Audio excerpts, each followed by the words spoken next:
The who's down in Who Newville were making their list, but some didn't know Walmart has the best brands for their gifts. What about toys? Do they have brands kids have been wanting all year? Yep, Barbie, Tony's, and Lego. Gifts that will make them all cheer. Do you mean they have all the brands I adore? They have Nintendo, Nespresso, Apple, and more. What about... So the Who answered questions from friends till they were blue. Each one listened and shouted, from Walmart? Who knew? Shop gifts from top brands for everyone on your list in the Walmart app. At Lowe's, before the holidays is the perfect time for upgrades and upkeep. During Black Friday, get up to 50% off select major appliances and buy more to save more with up to an additional 25% off when you bundle select major appliances. Plus, grab select DeWalt 20-volt max drill or impact driver kits for just $99. Lowe's. We help, you save. Valid through 12/3. Selection varies by location. While supplies last. See Lowe's.com for more details. Hey, warm up from the low. Welcome to lovely Las Vegas for Coast to Coast Soups with myself, Greg Hoops Peterson, now part of the VSiN Family Podcast. We've got an excellent podcast for you as we're going to be joined in segment number 2 by a good friend of ours, Ben Wilson, who does great work here at the network. We're going to be taking a look at the start of the season that the Big Ten has gotten off to, taking a look at teams that might be reverting to form a little bit more after maybe a tempo change. Looking at you, Cincinnati, has not necessarily gone their way, and taking a look at just the way that you're able to decipher a little bit of value from teams that might be changing things up, or if a small sample size might be withholding for a team as well. We're going to take a look at a few teams that he feels have been surprises both to the positive and the negative as well. And then in the final segment, going to get you guys picks and analysis on every game on the betting board for this college basketball Sunday as we hit some bank shots. If you have a question, comment, segment idea, what have you for this podcast, you've got one of two ways we'll fire those in. First one is my Twitter/X timeline at gunit_81. Keep in mind, LRCM, naming does not matter, so as per usual, please you send these into the timeline. The other way is via an Apple Podcast review. If you rate this podcast 5 stars, it is very much appreciated. From there, you're able to fire in whatever you'd like to hear on this podcast via that 5-star review. While I did not get in any Twitter/X questions, everything is powered by Better. Better is making it better to be able to get into the game because it's easier than ever to take a look at some daily fantasy. All you need to do is go to betr.app, and then when you type in the promo code of VSiNPod, that is VSINPOD, you get $10 free. It's that easy. It's that simple. And then you just pick whether or not you think a player is going to go over or under their stat line, and boom, you're all good to go. And we're all good to go to take a look back at what was a fun college basketball Saturday. Not necessarily a big one, but a fun one. Let's take a look back at it, try to find some trends, and try to get to know these teams a little bit better. Games from yesterday is Greg buzzing about. Here is the rowdy recap. Only 2 ranked teams in action, and they both covered very, very easily, and they were both able to get overs. Indiana over Bethune-Cookman, 156. We already saw Bethune-Cookman take Auburn to overtime. No such luck here as Jacoby Eady had 15 points for them, but Indiana, they did a nice job controlling the boards. They win that rebound battle 43-29. They win the turnover battle 11-7, and you had in this game Tucker Reeves go off for 5 of 10 3-point shooting, 20 points. Trio of guys, Trent Sisley, Nick Dorn, and Sam Alexis, all with approximately 14 points off the bench. No more, no less, and for Arizona, that defense is really stifling. 98-61 all over Norfolk State. In this one for Norfolk State, they went 5 of 16 from 3-point range, and they lost the turnover battle by a count of 14-10. And for Arizona, they win the rebound battle 44-27. Koa Pete, nice performance here, 16 points out of him. Montevas Crivas led the way with 20 points, 9 rebounds off the bench. Anthony Del Rosso was able to give the team 16 points, and for Arizona, they didn't really need the 3-ball. They only go 2 of 11 from 3-point range, but they still get the job done very, very easily. This team is not ranked, but they might be pretty soon. LSU all over DePaul, 96-63 in the Emerald Coast Classic for DePaul. They actually win the turnover battle 15-13, but they got dump trucked on the class, losing that battle 37-19. As for LSU, De'Don Thomas was able to supply 5 assists. He goes off for 12 points off the bench. Robert Miller, Rashad King, Jalen Rice, all between 11 and 13 points apiece. And Cruz McClure did have 22 points off the bench for DePaul. He was their lone double-figure scorer, so that was a nice, big, giant butt-kicking right there. And then for the ACC, this was not great for them. Drake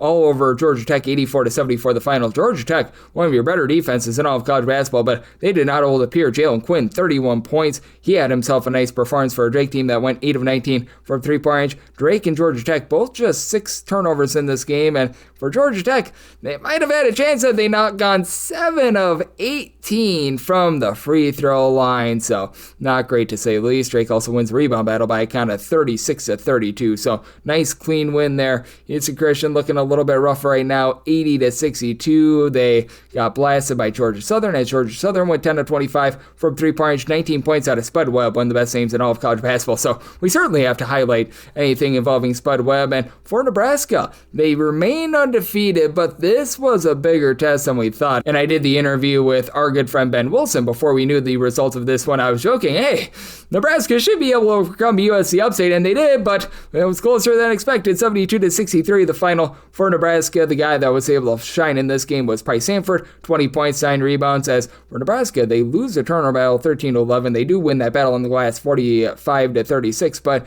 USC upstate 12 of 35 from 3-point range. Kamani Gregory was able to supply 20 points, so they did a very nice job holding in there, and this team, they looked like they were going to be able to get a good cover, but not so much. George Mason now 8-0. George Mason was down 35-32 at the half. If you, like me, had George Mason plus 11.5, 12, 12.5, this was rough, 82-66 the final. Technical foul was not great in the final few seconds for trying to get that cover, but Corey Mincy was great for George Mason, 25 points for George Mason. They hold James Madison going 9 of 31 from 3 after they had been shooting over 40% coming into this game. George Mason also wins the turnover battle by a count of 10-6, so very nice quality performance there. Merrimack not generating the turnovers that they did in past years, 78-58. It was Hofstra that absolutely took it to them. Hofstra did have 14 turnovers in this game, but Preston Eadman was able to supply 22 points, and Merrimack 10 of 33 from 3-point range. That's just simply not going to cut it. You had a very nice expose in this game of defense from Northern Kentucky, 74-65 all over Boston U.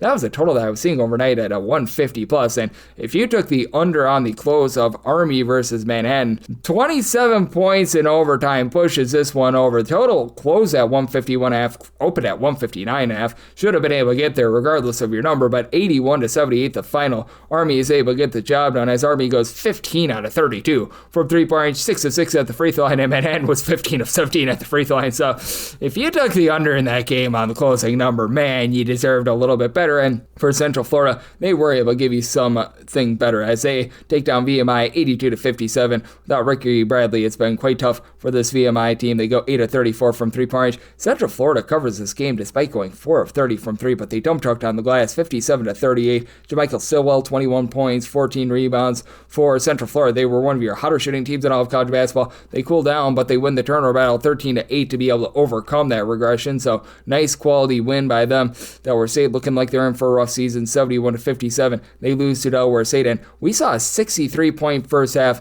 combined, not just one team, combined between IU, Indy, and Morehead State. So you had like 117 points to play with in the second half between Morehead State and IU, Indy. So despite the fact that they scored a combined 102 points in the second half, easy under there, IU, Indy gets the job done by a count of 85-80. Kyler D'Agostino and Micah Davis, they were able to combine for 49 points in this one. And for Morehead State, they did go 25-32 at the free throw line, but problem was they lost the turnover battle by a count of 22-13. So that was a little bit too much for them to overcome. Akron continues to rock and roll with their offense, 105-81 all over UW-Milwaukee as Amani Lyles was able to supply 25 points, and Akron's not going to shoot 12 of 23 from 3-point range night in night out, but this team just continues to find ways to be able to generate offense, and for this Akron team, still pretty good on defense as well. Milwaukee only shot 38% from the floor, so I have to give a lot of credit where it is due. Cal Baptist, they go on the road and they take it to Oregon State. Oregon State has now lost 5 straight games, 75-69 the final. Dominique Daniels, who was out in the previous game against San Diego, returns for 12 points. And for the Cal Baptist bunch, they win the rebound battle 34-31. Nearly costed themselves at the free throw line, going 13 of 20. But for this Oregon State team, they go just 22 of 52 from the floor. So nice upset win for the Lancers, even though on a lot of lines they were darn near a pick 'em. And for Penn State, a nice quality win over Sacred Heart. They take it to them 90-59 the final. So that's a Sacred Heart team that's been very much up, down, all around, and unexpected scare for Utah State. They do get by, but they needed overtime against Montana State, 84-81 the final. Utah State does stay undefeated. They go 8 of 22 from 3-point range. Another nice game from MJ Collins, 23 points. But for Montana State, they go 16 of 18 at the free throw line. They lose the turnover battle 16-10, but they actually won the rebound battle 43-37. Credit to them, as they really don't have that one core guy down low. But Patrick McMahon, 26 points, 8 rebounds. That kept them very lively in this one. And then he saw High Point,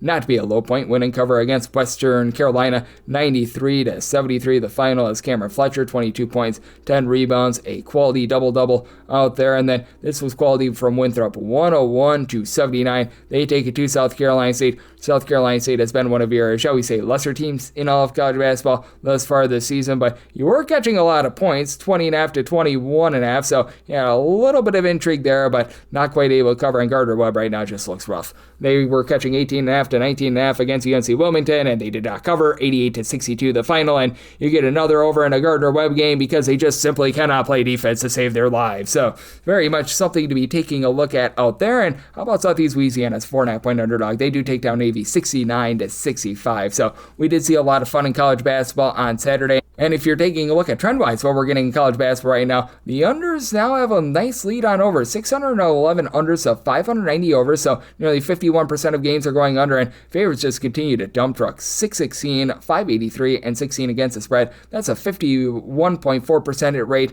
to the favorites right now, and it's the road favorites that are really coming through. 123, 101, and 6 against the spread. That is 54.9%. If you just take a look at what we all got this week, the past 7 days, under sitting at a clip of 54%, 183 unders, 156 overs, and favorites 57.2% the last 7 days, 195, 146, and 5 against the spread. So that's what we're seeing in college basketball right now, and that's what we're all getting trend-wise. Coming next, how about if we do chat it up with our good friend in Ben Wilson. He does such great work here at the network. He's got a great play-by-play voice, and he joins me next right here on Cuts Goes Hoops with myself, Greg Peterson, now a part of the VSiN Family Podcast.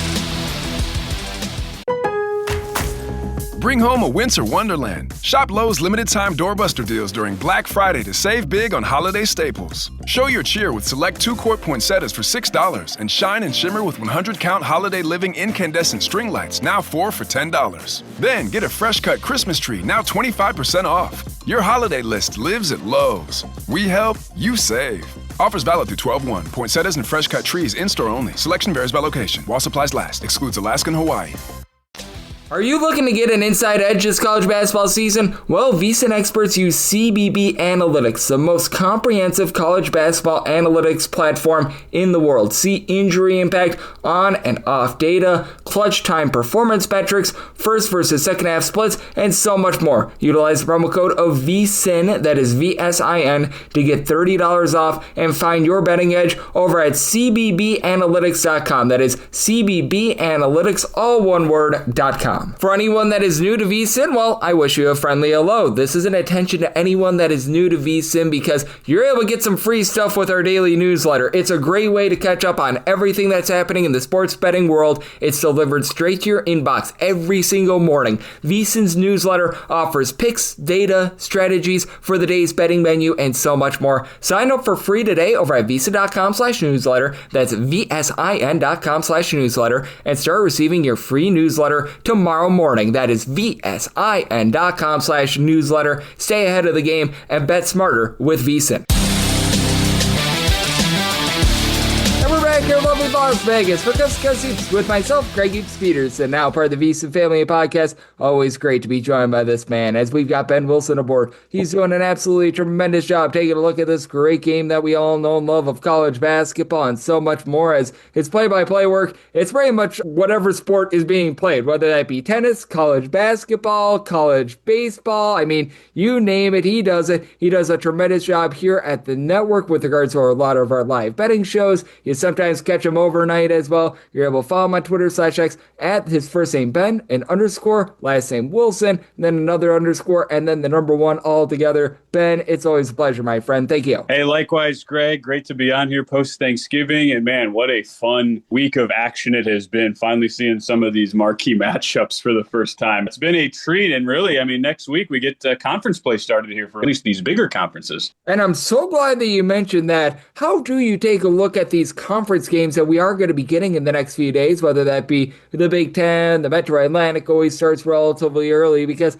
I always find that they just have a little bit of a different tenor to them rather than the games that get played across New Year's / after New Year's. I mean, they 100% do. And as much as there might not be any like traditional handicapping situational spot, look at, say, like these Big Ten openers, right? You got a lot of these teams coming off long travel, whether it's USC, we can talk about here in the Big Ten. I've been super impressed by them, but I'm fascinated after going to Maui and you win. I guess the championship game was won decisively over ASU, but the way those games all played out, I mean, those were tight games. The game before was a triple overtime against Troy. Now you go on the road to Oregon.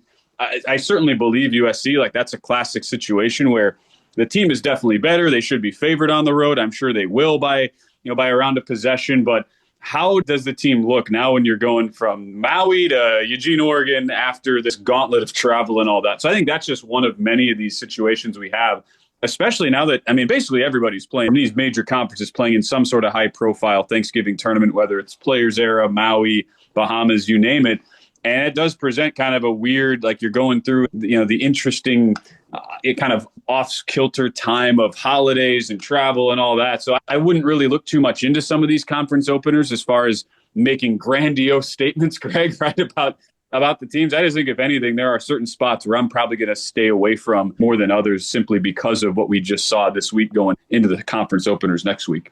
Oh, no doubt about it. And you know me, I am someone that I do not want to be prisoner of the moment. I don't want to be overreacting or anything like that. But how about the week that the Big Ten had? Everyone not named Oregon, it felt like, had themselves a really good week. And Northwestern losing that game to Oklahoma State. But Michigan absolutely dump trucking everyone out here in lovely Las Vegas. USC winning the Maui Invitational. Wisconsin has been looking relatively strong. Michigan State, they take it to North Carolina. You're able to just go down the list. And I feel like the Big Ten has reintroduced themselves as one of the best conferences in all of college basketball, even with Illinois losing that game on Friday. No, 100%. And you look at some of the advanced ratings, I mean, they're just a shade behind the SEC that I think everybody had kind of gone to as that de facto, no doubt, top of the line number one conference. And look, you've got the best defensive team in the country right now in Michigan, best offensive team in the country in Purdue. It's hard to argue against what those two at the top. I mean, you could not have dreamed of a more dominant, comprehensive 3-game against blue blood competition tournament than what Michigan pulled off in Vegas. I guess my big question now for the Big Ten is, I mean, there is a little bit of this in the SEC. It's not to the extremes, though, that we get in the Big Ten. I mean, look at Michigan, right? They're this super fast, this awesome offensive team, and also can lock you down on D. But Purdue, Michigan State, I mean, Iowa this year, UCLA, as we know, Minnesota, Rutgers. That's 6 teams right there that are in the bottom 65 in the country in tempo. And so how does that play out now? And how does that maybe try to negate some of the athleticism and some of the edges that these good offensive teams will have? I think that's the big thing to keep in mind and just look out for as we go into conference play, because similar to the SEC, I totally see these conference kind of ebbs and flows being very drastic. And you're going to get a lot of teams who will end up kind of coming into that late February, early March stretch, Greg, where you're like, 9-7, 10-8 in conference play. And it's not something they'll look at and go, okay, well, that disqualifies, team A for making a deep run. I just think that's how this league is going to play out. Even go down the board, like even Nebraska has been incredibly impressive as a, top, they've been a legitimate top 40 offense this year with, beating Oklahoma in a shootout and Kansas State, the way they pulled that one out a week ago. So even a team like the Huskers, it's definitely not the first team you think of, right? When you think outstanding, talented Big Ten basketball. But there's a lot I like about Nebraska as maybe another sleeper that's going to be a really tough out, especially at home. And that's another one. Like, we're going to see them Wednesday home against Wisconsin. What an awesome spot that is going to be. I think for the Huskers, I should say a week from Wednesday, I think that'll be an awesome spot for the Huskers, the way they play in general and how rock solid they've been so far for Fred Hoiberg. Yep, and we're doing this ahead of the USC Upstate game from Saturday. If they lost that game, that would not be great, to say the least. But I think that they're going to be able to get the job done in that one. I don't know if they're going to cover the Mondo spread, but do think that they should be able to get the job done there. And for Nebraska, it has been quite impressive what we've been seeing out of them, as well as Ben Wilson. Always impressive what we see out of him. He's going to be right here on Coast to Coast Hoops. And that's certainly a standout for me in terms of one of the best surprises in all of college basketball this year. And who are a few others? Because I mentioned Wisconsin. They lose to a TCU team that I don't know how this happens, but they lose at home to start the season to the New Orleans Privateers. Shout out to the Privateers who now have Master P in the organization, so good on them there. But they lose that game, and then they knock off the defending champions of Florida, and they knock off Wisconsin out there in the great state of California. They're a team that has been all over the place, and I feel like there have been a lot of great surprises, including, we just go back to Michigan. I thought they were going to be good. I didn't think that they were going to be so good that they just completely ravaged the entire Las Vegas tournament. I mean, no question. There's no way you could have seen that coming. And also, on the Wisconsin front, they have the big Marquette game, the interstate rivalry. As you and I know, Greg, that is the marquee non-conference showdown. And then they go to Nebraska. That's kind of why I think that spot will be really good for Nebraska coming up here in a little over a week. But yeah, I think about TCU, and the big question for Jamie Dixon's team has always been, where's the offense going to come from, right? And a team, they don't really blow you away, not a great three-point shooting team, and they have some undersized guys like Jaden Pierre takes the bulk of their shots and their usage. But in today's day and age of college basketball, an undersized 6-foot guard, it's really hard to, especially in a league as rugged as the Big 12, hard to create space and separation for a guy like that. So I still have some question marks about TCU, but at least what they've proven is that they don't need it to be, a super grinder type slow tempo game to hang in there with these teams. Even in the Michigan game that they lost at home by 4, they were still really effective on the defensive end against a team that wants to run super fast, that jacks up a ton of shots, it's really efficient. But anytime, you're a team that's top 10 in the country in turnover rate, like TCU is, you're going to be live in a lot of games. And that's, I think, what we saw even against a veteran team like Wisconsin, who you tend to assume will do a really good job of protecting the ball. Same deal like with Florida. This TCU defense, I think, is going to wreak a lot of havoc. And they forced 19 turnovers against the defending champs. That's a team that had been so battle-tested, so resolute, and yet TCU came out and were so disruptive. I think that's the big thing to watch out for on TCU, and why I think they will be right there in a conference where you can pull Coles. Even as high as the top teams in that conference, even the Iowa States, Houstons of the world, it's not like everything is completely settled. And so, while it's not like I'm saying TCU make a bet on them to win the conference, I do think they'll be right there. Yep, absolutely. And I do think that entire Big 12 is so interesting as well, because Arizona, they had the statement wins to begin the season. They also knocked off Florida. Florida must just not love playing against the Big 12 right now, to say the least. But Arizona's been solid. Iowa State has really not done a lot to really cause any doubts about them. They've been looking pretty good to begin the season. We know that Houston lost that game to Tennessee, but I don't think that there's any shame in losing to Tennessee as well. And I take a look at the top of the Big 12, those top 6, top 7 teams, and I think that you could put those top 6/top 7 against almost any and all of college basketball, with really the fear being some of those bottom teams like Colorado. They themselves had a really good weekend, being able to knock off a pair of nice teams, including that nice win against Washington. No, they did, right. It's sort of like the Big Ten, right? Like Oklahoma State kind of out of nowhere playing this uber fast tempo. Colorado with Tad Boyle, some resurgence here. Oklahoma State is 7-0. I know, yeah. A couple of 7-0 teams right there. Okay, here's one, and this is where we love to get nerdy on this show. I just wanted to bring it up because, as you know, I do all the WAC games and see all those teams. Cincinnati, as long as we're talking Big 12, they play Tarleton on Monday, who's a WAC team.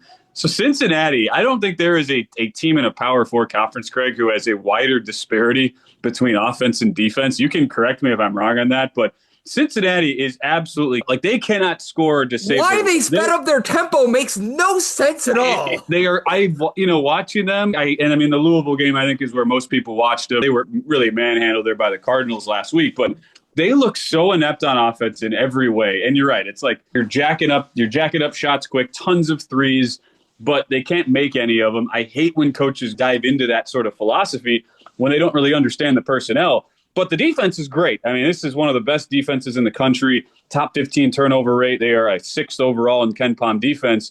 So they're taking on a Tarleton team Monday that basically, for lack of a better term, Greg, it's a football team that just happens to be on the basketball court.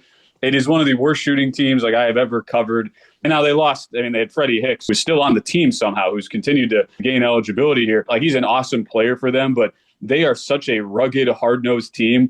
That game will be so ugly. And yet I can't wait to see what the total is. The Ken Pom projections, 144. I have a hard time seeing that game getting to 144. I'll just say that here, looking ahead to Monday. But, man, is Cincinnati going to be a fascinating night-to-night team to handicap in the Big 12 with how big of a disparity there is when you're looking offense versus defense.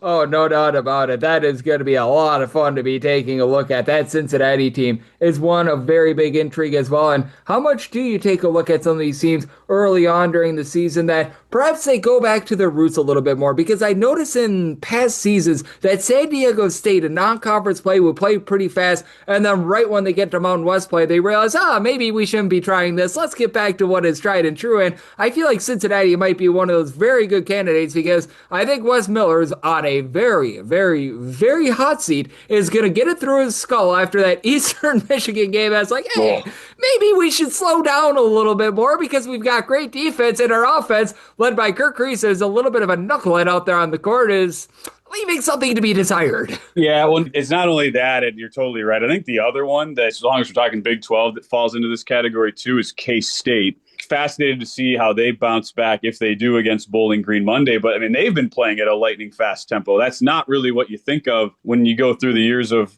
Jerome Tang. I mean, it's always been kind of at least they're hitting shots though.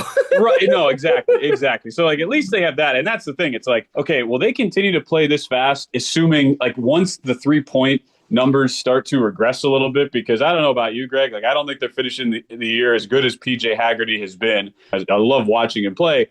Like, this is probably not the fourth best 3-point shooting team in the country, with all due respect to Kansas State. So, like, what happens when that regresses a little bit and you're starting to face the much better Big 12 teams? Do we see them try to lean into the physicality a little bit more? Defensively, I just haven't been impressed. I mean, they got waxed at Indiana, and they had the crazy game against Nebraska last week that was down to the wire, total coin flip game. But that's another one where there's a lot to like, especially from an offensive perspective, and they have changed things up pretty significantly. But I mean, in the Big 12, like if you're going to play fast like that and you don't really have a defense that can hang, like you're just asking for trouble. Once you get the BYUs, Arizonas of the world, Iowa States, KUs, I mean, you just go down the line, and that generally has not been a great recipe for success in that league. No, not at all. It's certainly interesting, to say the least, what we're going to be getting out of them. And then are there any other teams of intrigue that you're looking at? Because I know that you do a lot of games out here on the West Coast. You've talked about doing a lot of WAC games. Loyal Marymount is a team that I know you've been covering quite a bit as well. Are there other teams that you're taking a look at and you're keeping your eye on? Maybe they've been underachieving, overachieving, or you just expect to be able to find a little bit of value on them in general moving forward? Yeah, so if we go to the WCC, and I think everybody's been talking about, wow, what's wrong with Gonzaga? And I mean, they'll get another opportunity here taking on Kentucky to prove that they still belong as one of the top 5-10 teams in the country. But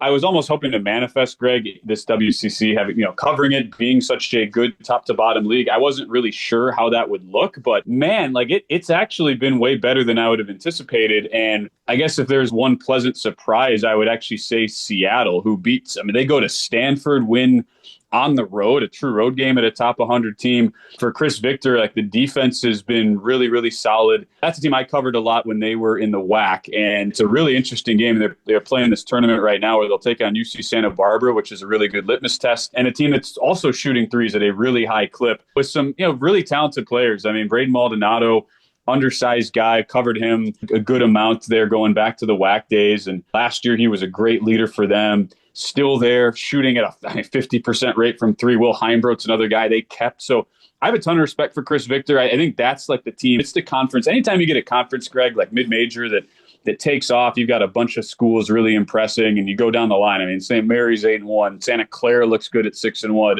LMU, who I cover regularly, they're 7-1. Even the Dons of San Francisco, like they might only be 5-3, but that's still a team who's already beaten Minnesota, Bradley already this year, and taken some good teams to a very close contest. Seattle's kind of the team that sticks out to me as maybe the forgotten team, thinking this could be a tough first-year transition in the WAC, but that defense is for real. I think they've got the vets to hang in a lot of these games, and that's one that I just want to earmark away, see how the offense develops. And Seattle, and take a team like Wazoo, right, who just can't play any defense, or some of these teams a little bit further down in the conference. Oregon State's been brutal defensively this year. Those are the sorts of teams that I think Seattle will match up really well against, because they can take advantage of those porous Ds, but also not really be leaky on their own sides when they're on defense. So Redhawks, mark them down, Greg, is a team that could be a little frisky in that conference. I love it. I typically have on a man from Seattle and Curtis Rogers, who does a great job covering things out there. I'll need to ask him about that team as well, because I know that he's been a little bit of a stan of Chris Victor himself. They're now out there in the WCC, and I think that there's a little bit of upside there. And there's always upside when you're aboard, Ben, because you do a tremendous job covering a little bit of everything, whether you're doing indoor football, baseball, basketball, tennis, we name it. You're able to cover it all. You do a great job with your dulcet tones on the call for so many of these games as well. So love to get people at home know what's on tap for you and how people can follow along on social media and other platforms. Hey, you got it, Greg. Always a pleasure. Ben_Wilson_ the number one. College hoops, NBA G League as well going on right now. So we are into it, fully locked and loaded for this winter hoop season. All aboard. Absolutely. And Ben, every single time he joins me, lends such great insights and did so once again today. So big thanks to Ben for joining me on Coast to Coast Hoops, now part of the VSiN Family Podcast. Coming up next, it is that time of the podcast. I give you picks and analysis on every game on the betting board for this college basketball Sunday as we hit some bank shots. Bring home a winter wonderland. Shop Lowe's limited time doorbuster deals during Black Friday to save big on holiday staples. Show your cheer with select 2-quart poinsettias for $6 and shine and shimmer with 100-count holiday living incandescent string lights, now 4 for $10. Then get a fresh cut Christmas tree, now 25% off. Your holiday list lives at Lowe's. We help, you save. Offers valid through 12/1. Poinsettias and fresh cut trees in-store only. Selection varies by location. While supplies last. Excludes Alaska and Hawaii.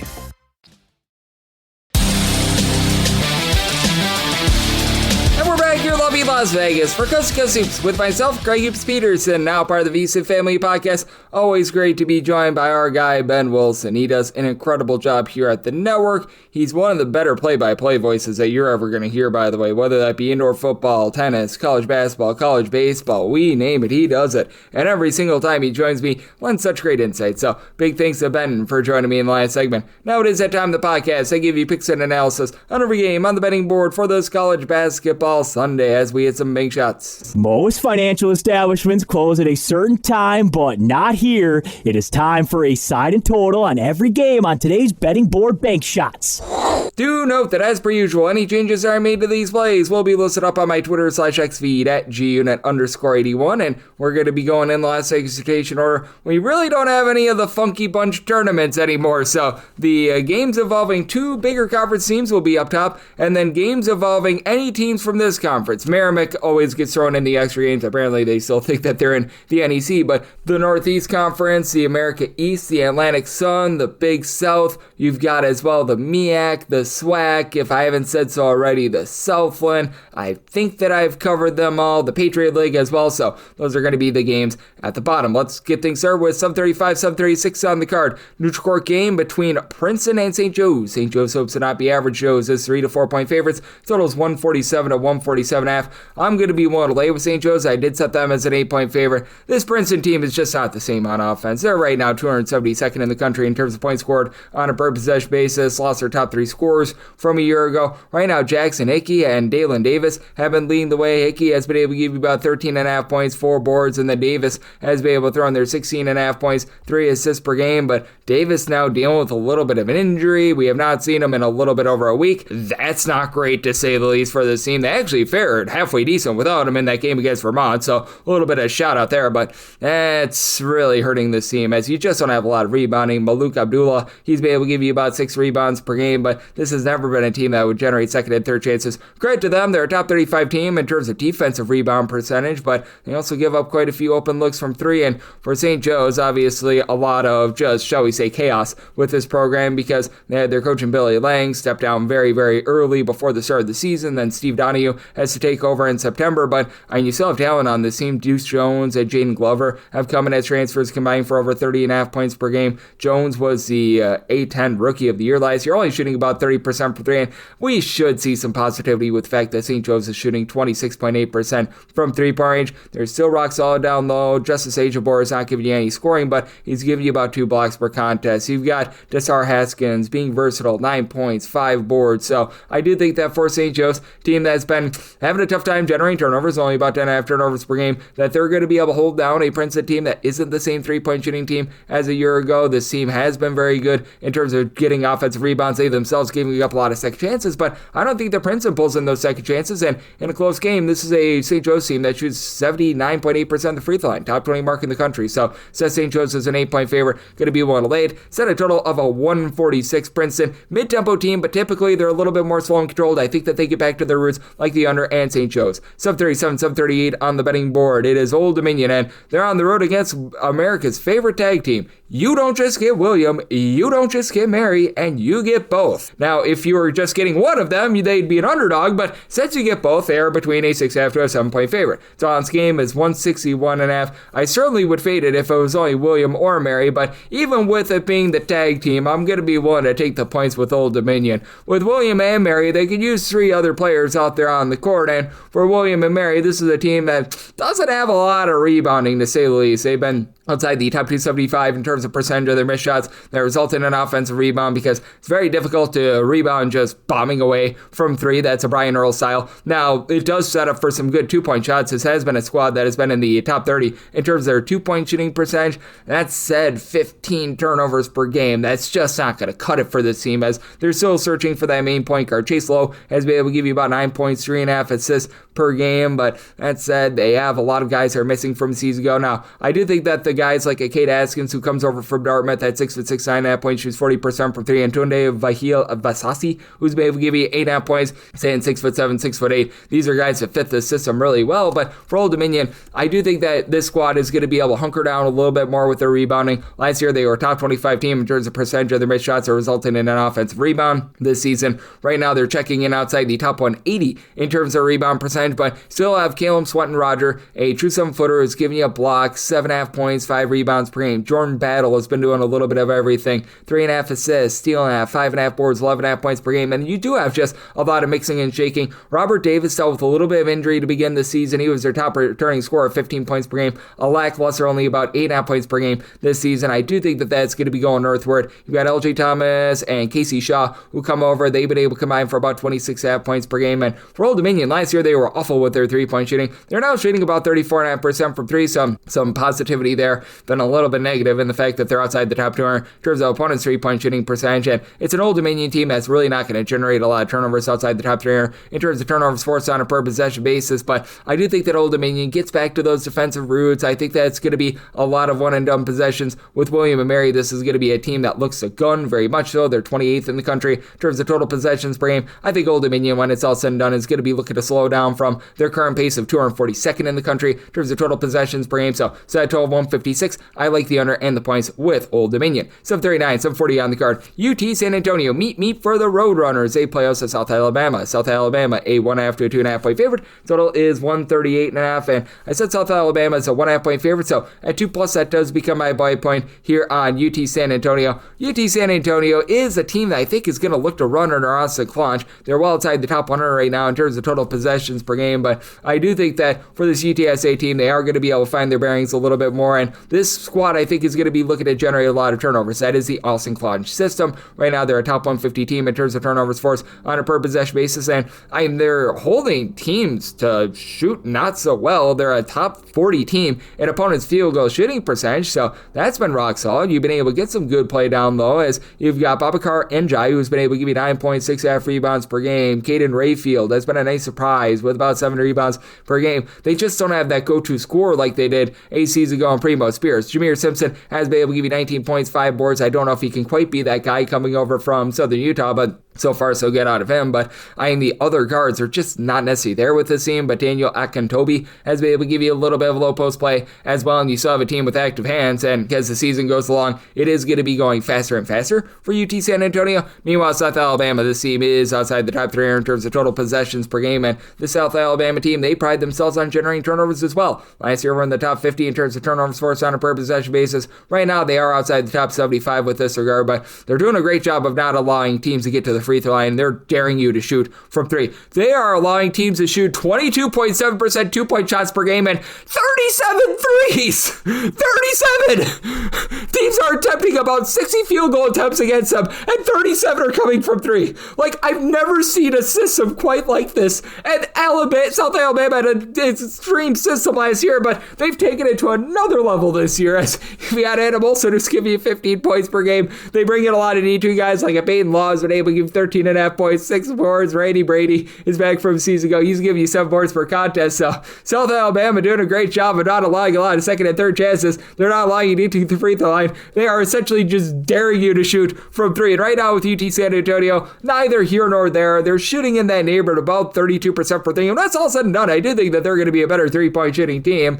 I did set my line here at 2, and with as many threes as they are going to dare you to take, I think you get an over, and I think that you get some late game fouling here, though might not be the greatest for UT San Antonio, shooting 64.5% at the free throw line. So do like this total over. I set my total at 143.5, and at 2+, give me the points with the Roadrunners. Meep. 741, 742 on the card. Chattanooga is going to be playing us at Tennessee State. Tennessee State does find themselves as an underdog of 7.5 to 8.5 points, 156.5 to 157, and with Chattanooga, I did set them as a 7-point favorite. I'm going to be one take the points with Tennessee State. Just not the same Chattanooga offense that we've seen in past years. You lose your top 2 scorers from a season ago. Really, you lose 4 of your top 5 scorers from a season ago. They bring in guys that aren't necessarily the world's greatest 3-point shooters. Billy the Kid Smith, who comes on over from Bellarmine, is a good shooter. 10 points, 2.5 boards. He last year shot over 40% from 3. Right now, he's shooting about 40% from 3. Teddy Washington, I mean, he's a nice athlete sufferer that comes over from Southeast Missouri State. 11 points, 4.5 boards, 3 assists, a steal per contest, but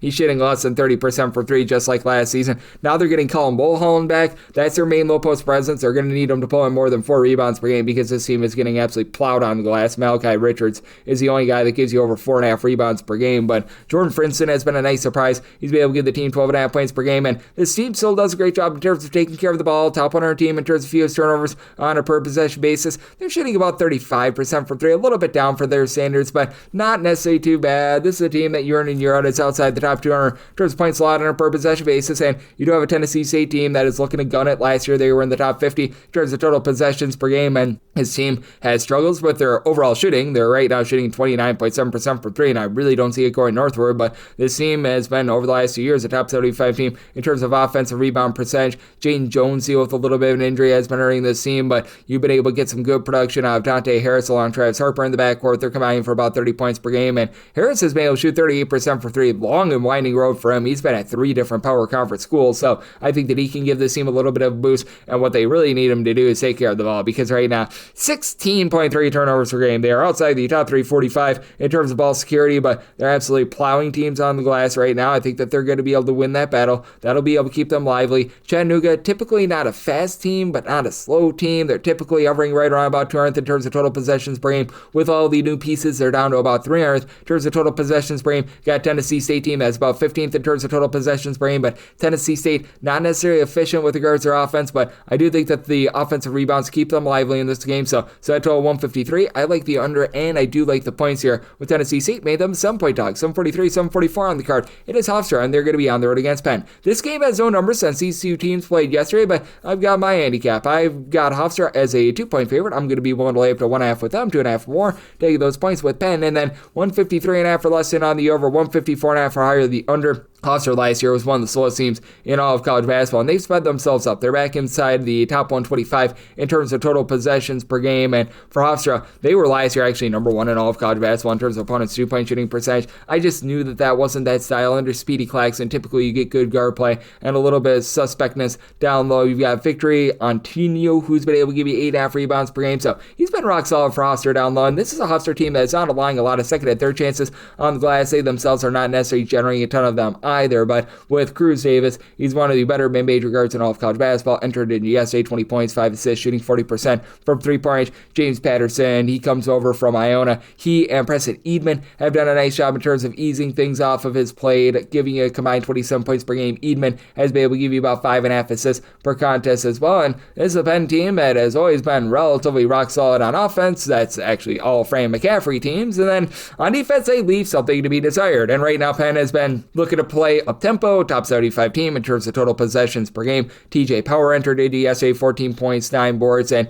you've been able to get some good rebounding as well. Belton Scantleberry, he's been able to give the team 6 rebounds per game, but it's the Ethan Roberts show right now. Enters into yesterday, 22 points, 5 boards, 3 assists. I think there's going to be a little bit of a fall off with the fact that Penn is right now shooting 39% from three-point range, but they do surround themselves with relatively good shooters. It's a team that does an okay job of taking care of the ball. I'm not going to call it great. I'm not going to call it terrible, but you know what? That's a little bit of a work in progress in year number 1 under Fran McCaffrey. But that said, I do think that with this Penn bunch, they do a solid job of being able to hold in there, but I do think that in the end, you do have a Hofstra team that just has a little bit more in terms of backcourt play, and I do think that they're going to be looking to slow this thing down just a little bit. So 153.5 or less, I'm going to be in on the over. 154.5 for higher, the under, and with Hofstra willing to lay up to 1.5 with them, 2.5 for overtaking the points with Penn. 745, 746 on the card. It is Wyoming, and they are going to be on the road facing off against Texas Tech. Texas Tech does find themselves as a 19.5 to a 20-point favorite. Totals between 150.5 to a 152, and set a total of 148. I do like the under.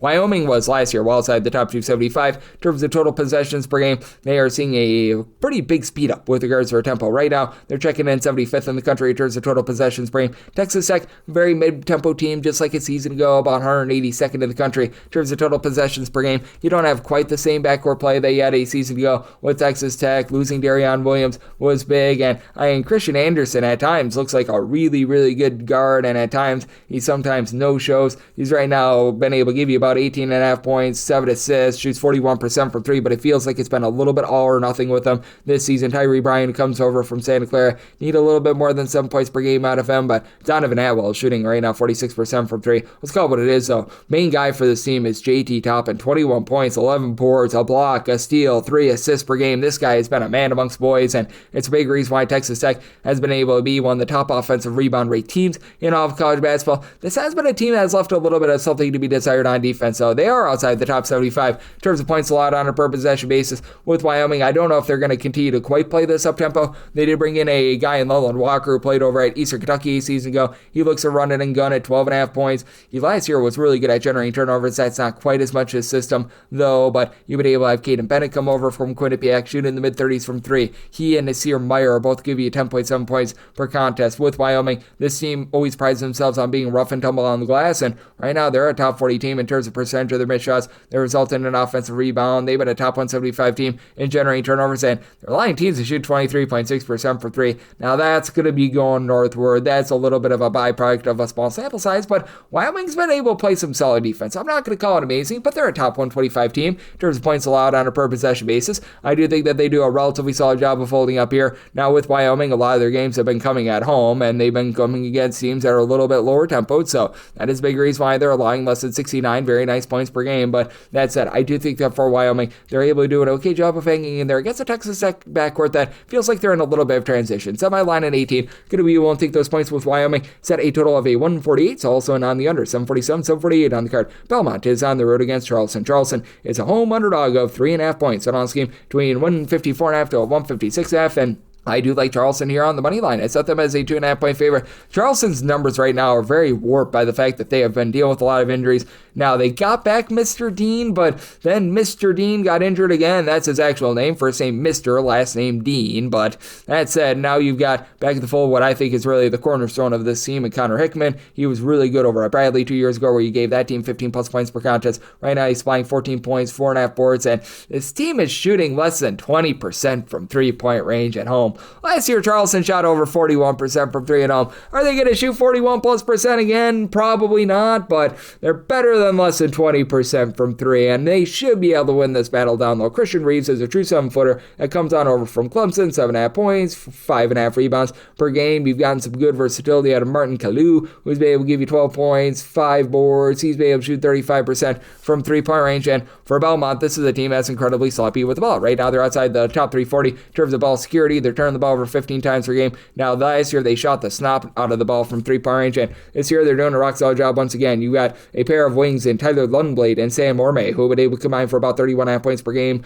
You've got these two guys combine and shoot about 39 to 40% from 3-point range, and then Orme has been able to give you 7 boards, 3 assists, a steal per contest. Nick McLean, who comes over from Eastern Washington, he's going out 6.5 assists per game, but again, those 3.3 turnovers per game, they are a little bit costly for this team. And then just have some mixing and shaking with Drew Bruce Gronowski, who's been able to give you about 10.5 points per game, but he's dealing with a little bit of injury. Isaiah West, he's been a little bit of a non-factor. Thought that he might be able to give this team a little bit more. In Belmont, they're right now allowing opponents to shoot 25.5% from three. Are they improved on defense after last year? They were well outside the top 275 in terms of points allowed on a per possession basis, and allowed teams to shoot over 35% from three. Yeah, I think that they're better than that, but at the same time, they're not good enough to allow opponents to shoot 25.5% from three-point range. So do you think that Charleston sees some positivity? I think that this comes down to some late game fouling as well, so I set this line at 2.5. I like Charleston outright on the money line, and at a 156 or less than on the over, so my total 156.5. 749, 750 on the board. It is St. Bonaventure. They are on the road against Florida Atlantic. Florida Atlantic 3.5 to 4.5 point favorites.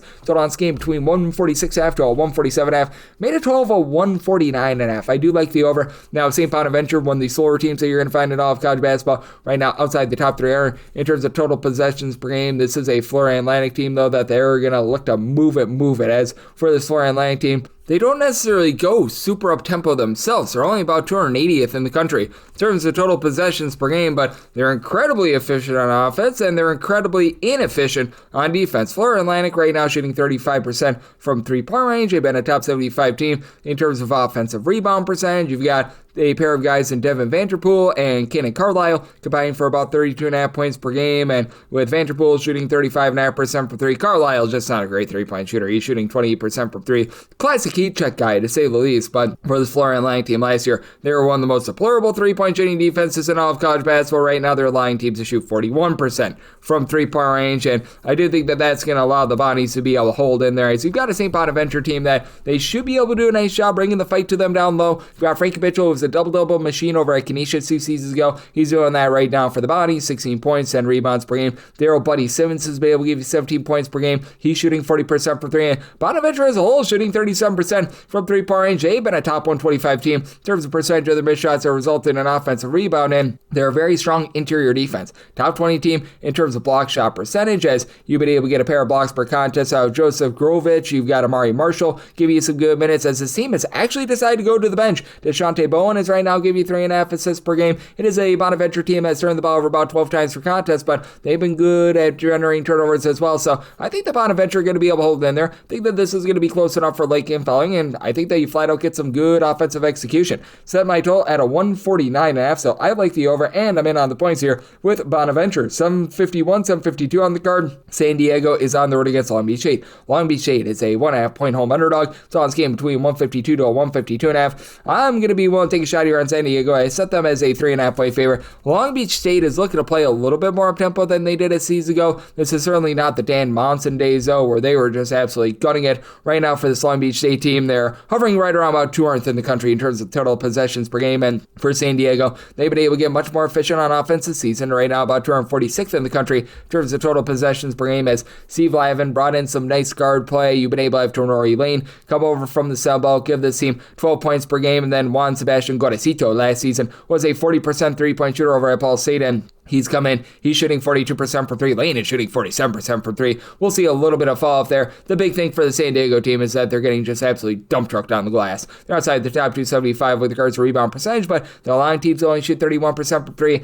Top 150 team in terms of turnovers forced on a per possession basis. And since Chris Acker has taken over this program, this Long Beach State team has been sloppy with the ball. Outside the top 250 in terms of turnovers on a per possession basis, they're only shooting about 30% from three now. Top 150 team in terms of generating turnovers, but they're also a team that fouls very, very frequently. A top 55 team in terms of fouls committed on a per possession basis. They bring in Shakir Bender. He was over at Manhattan. He's been able to help out the backcourt a little bit with 10 points, shooting 39.5% from three-point range. And then Peter Mestrovich, who he comes over from Syracuse, about 12.5 points, 7 boards, low to mid-30s, three-point shooter, but need a bit more out of Isaiah Lewis, who comes over from Little Rock. He's right now leading the way with about 2.5 assists per game, but 2.7 turnovers per game, only about 6.5 points per contest. And then Derek Michael Ziviero, who's their top returning rebounder, is only giving you 2.5 rebounds per game, so they're not even doing a great job on the glass. I will say they're not allowing a lot of second and third chances, but a lot of teams are just bearing their first chances. This has been a unit that has been outside the top 275 in terms of both opponents' 2-point and 3-point shooting percentage, so I do think that for this San Diego team, they do find a way to persevere. I think that this is going to be a lower tempo game, and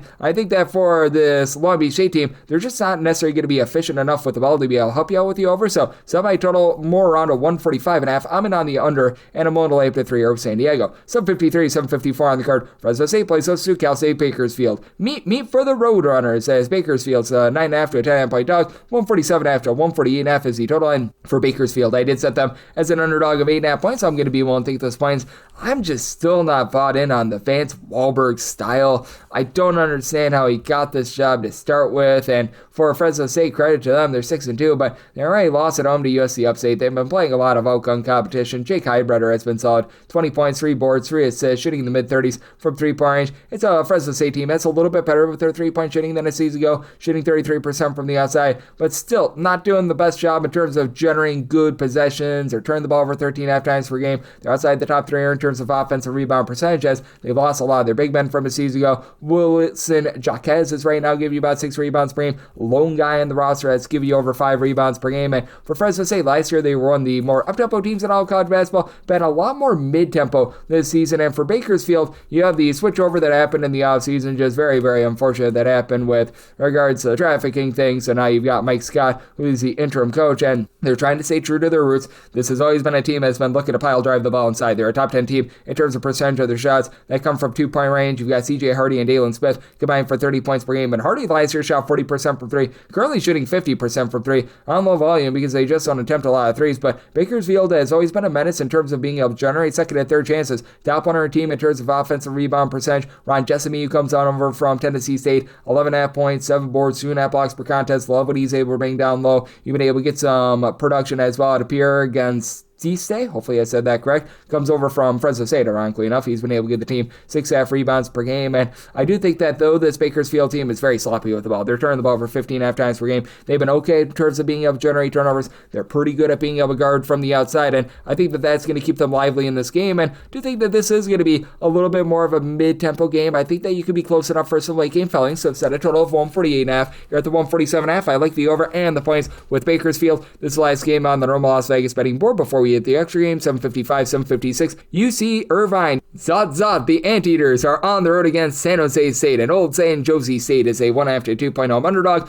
134 to 135.5 is the total line. I'm actually going to be on the over for this game. I set my total at 139.5. Now, I recognize that with UC Irvine, they're always such a good defensive team. They're always in the top 50 in terms of points allowed on a per possession basis, but this by no means is a team that's looking to play super duper slow. They're actually 108th in the country in terms of total possessions per game, despite the fact that they're only allowing 63.5 points per game. Darren Sarin has been very versatile for this team. 14 points, 7 boards, steal and per contest, not necessarily going bombs away from 3, and this team should see a positive bump from their current 27.9% 3-point shooting. Jerian Dixon has been able to shoot 40% from 3. He's giving you 17 points per game, but this team always manhandles teams down low. This has been a unit that has been allowing a few more offensive rebounds than what we're accustomed to in the past, but still a top 150 team in terms of rebound percentage, but they're currently a top 10 team in terms of opponent's field goal shooting percentage, but I think that they execute really well down low, which is why I do like the over, because San Jose State is right now allowing teams to shoot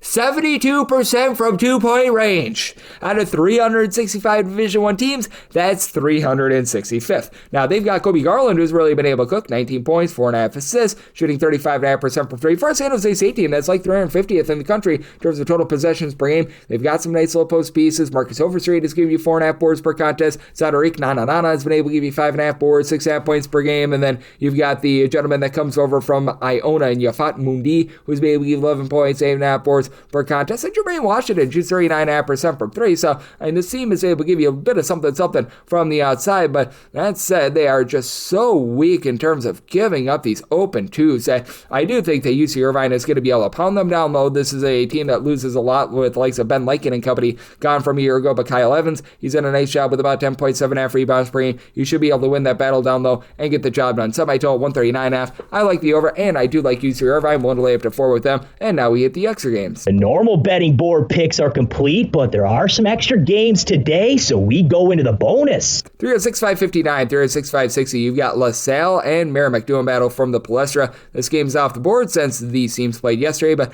I've got my handicap. I did set LaSalle as a 4-point favorite, so I'm going to be willing to lay up to 3.5 with them. 4.5 or more, I'm willing to take the points with Merrimack and set a total of a 138. So 137.5 or less, and on the over 138.5 or higher, the under. With Merrimack, they're just not generating turnovers the way that they have in the past. Every year at the Division I level, they've been a top 25 team in terms of turnovers forced on a per possession basis. Currently, they are checking in well outside the top 125 with this regard, and it's not even like they're pumping up their tempo. They're still outside the top 275 in terms of total possessions per game. They're still a poor three-point shooting team, entered in yesterday shooting less than 30% from three-point range. You've had Ernest Shelton and Caviar Kennedy combined for about 31 points per game, but they need some help from their friends. They're still getting absolutely plowed on the glass. They're outside the top 300 in terms of rebound percentage, and for this LaSalle group, I do think that they're going to be able to win from within. You do have a guy in Justin Archer who has played in the Darius Nichols style for quite a while, going all the way back to his time over at Radford, give you about 5 boards per contest. You've had Jaden Marshall and Jerome Brewer do a nice job as a tandem of being able to combine for 22 points per game. LaSalle probably going to leave a little bit of something to be desired from the outside. You do have someone like a Brewer who comes over from Florida National, where he was a statue sufferer but never really shot it well from three-point range, and Rob Duckery has been able to give you about 8.5 points per game after he began his career over at Texas A&M. So,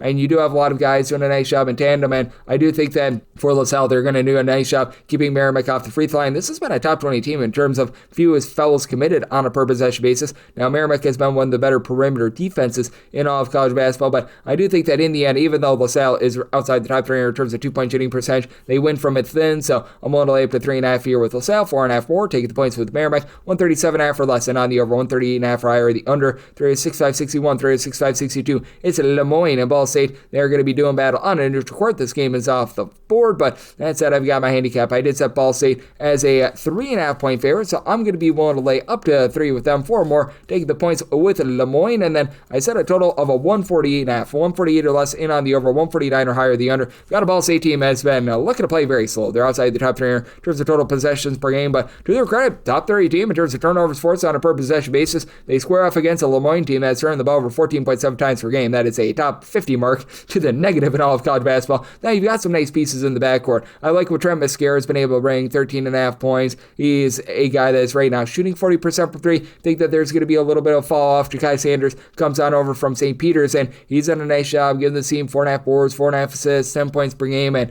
you finally have a little bit of size down low. That was one of the biggest things for Lemoyne going down from the D2 ranks to the D1 level. You've got Shiloh Jackson, who comes over from Texas A&M Corpus Christi, 14 points, 2 assists, 2.5 blocks per game, but it is a Lemoyne team that certainly is getting just cooked from outside. Right now they're allowing teams to shoot 41% from 3. We should see a little bit of positivity there. This is not necessarily a Ball State team that's going to be going inferno mode from 3-point range. That said, you've been able to have Davion Hall be able to shoot about 40% from 3, give the team 12 points per contest. I like what Elmore James has been able to bring, coming over from Ohio, about 10 points, shoots in the mid-30s from 3. Again, this is a team that does a great job generating turnovers. A lot of that thanks to the UTEP transfer and Devin Barnes. UTEP is always one of the best systems in terms of generating turnovers, and he's been able to sell that in this team a little bit. But you also have a Ball State team that has been not so great in terms of hitting the glass outside the top 300 in terms of percentage of their missed shots that result in an offensive rebound. Right now, Davion Hill and his 5 rebounds leads the way, and just need a little bit more of Juwan Maxey as well. Comes on over from Youngstown State, where last year he gave that team 11.5 points per contest. He's been more of a reserve that hasn't found his footing yet with about 6 points per game. So circumstance for the Ball State, I'm willing to lay up to 3 with them, 4 more. Take the points with Lemoyne, 148 or less, in on the over 149 or higher, the under 365-63, 365-64. Siena and Maine do battle. These two teams played yesterday, so this game is off the board. Neutral court game, in which I did set Siena as an 8.5 point favorite. I'm going to be willing to lay up to 8 with them.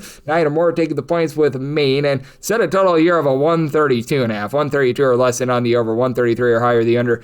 Maine has not exceeded 65 points in a game this year. This offense is really not getting going like mad. Chris Markwood always does a good job in terms of instilling defense, but we could use someone to hit a shot here. They're shooting less than 30% from 3. Now, to their credit, they're holding teams to shoot less than 30% from 3. They're not quite doing the same job in terms of generating turnovers as they did with Colin Hines and company. They lost a lot of the backcourt from season ago, but man, they're turning the ball over 15 times per game while being outside the top 300 in terms of total possessions per game. That's not great. You've got Ryan Mabry, who began his career in the MAC and the Metro Atlantic. He's been able to come in. He's been able to give the team like 8.5 points per game. It's CJ Beals, the only guy that's giving you over 9 points per game, and he's been a statue sufferer coming over from Southeast Missouri State. 13.5 points, 5 boards. He's actually shooting 38.5% from 3-point range, but this is also a Maine team that just doesn't generate a lot of second chances for themselves. They are outside the top 350 in terms of offensive rebound percentage. This is even with having Ace Flagg, and yes, that is a brother of Cooper Flagg, like. And then on the flip side for Siena, this is a squad that very much should be able to win from within, as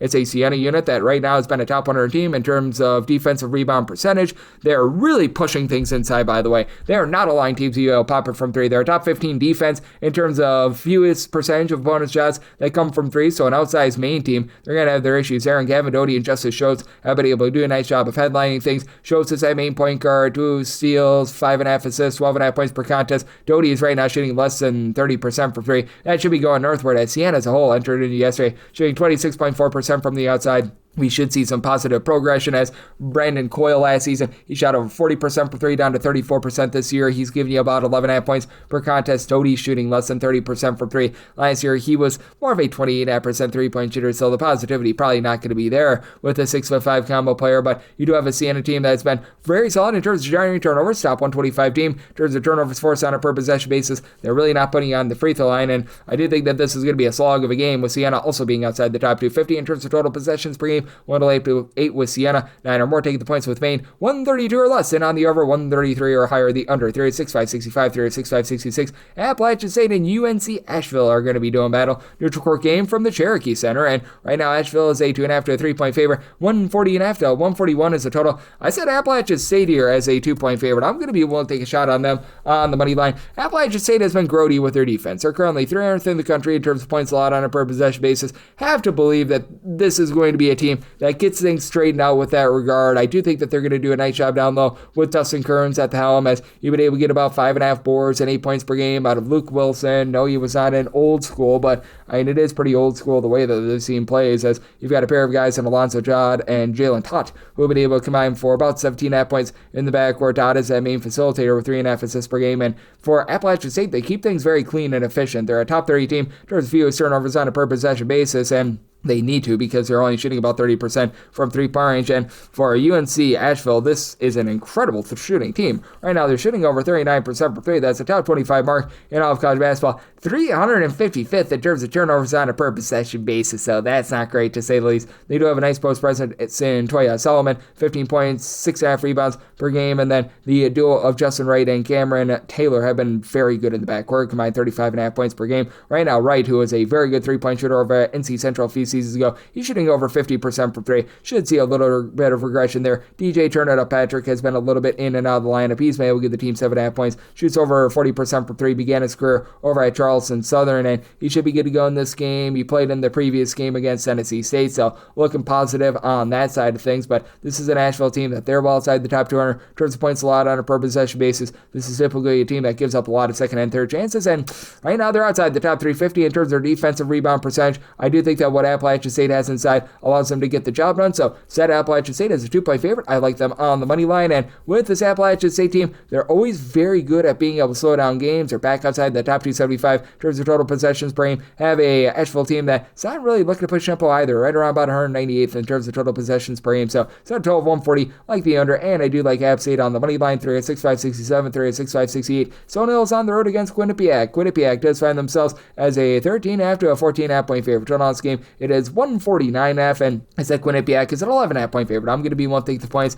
Now for Stone Hill, not having Will Batchelor in the backcourt has been hurting them, and this is a Stone Hill team that's went well outside the top 300 in terms of points scored on a per possession basis. Defense has not been terrible, though, with Stone Hill. They don't generate any turnovers whatsoever. They're outside the top 350 in terms of turnovers forced on a per possession basis. They themselves outside the top 320 in terms of taking care of the ball, so having 6 more turnovers than their opponents has been very, very costly, because they're a middle-of-the-road team and opponents' 2-point shooting percentage, or a top 100 team and opponents' 3-point shooting percentage. They're not doing a bad job on the glass. They've been a top 225 team with that regard, but you could use that guy out there in Batchelor who's been that number 2 scorer. You've got Herman Coffey, who's back from a season ago, 16 points. He's shooting 39.5% for three. And Devontae Hackett, well, he has been able, He's been able to shoot 37% for three, 10 points per contest. You've been able to get quite a bit down low on the Sacred Heart transfer, and Ramon Espino Guzman, who's been able to give you 8 boards, 9 points, and chips in there, block per contest. And then Rudvan Tudic, He's been able to give you about 6.6 rebounds, began his career over at Maine and New Hampshire, but that's it for Quinnipiac. This is a unit that has just a lot of size with 6'7" Keith McKnight and Amari Monroe doing a nice job in tandem with combined 27.5 points, about